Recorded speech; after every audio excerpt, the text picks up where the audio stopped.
వందనాలండి. ఎలా ఉన్నారు? బాగున్నారా?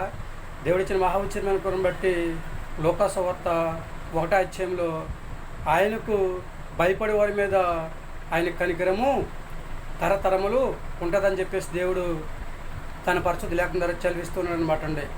దేవుని యందు ఎవరైతే భయభక్తులు జీవిస్తూ ఉంటారో వారందరి మీద దేవుడి కనికరము ఉంటుందని చెప్పేసి దేవుడు దాని పరిశుద్ధ లేఖనం ద్వారా చదివిస్తున్నాడు కనుక మనందరం కూడా దేవుని యందు భయభక్తులు జీవించి భూమి మీద మంచి ఆరోగ్యం కలిగి హాయిగా జీవించే యోగ్యతను సంపాదించుకునే స్థితిని కలిగి ఉండి ఆయన రాజ్యవారసుగా జీవించే యోగ్యతను సంపాదించుకునే స్థితిని కలిగి ఉందామంటారా?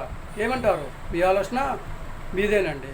దేవుడు మిమ్మల్ని అందరినీ కూడా దీవించి ఆశీర్వదించునుగాక. ఆమేన్.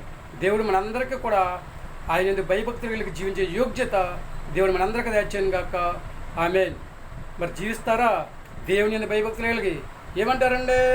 దేవుడు మిమ్మల్ని దీవించి ఆశీర్వదించును గాక. ఆమేన్.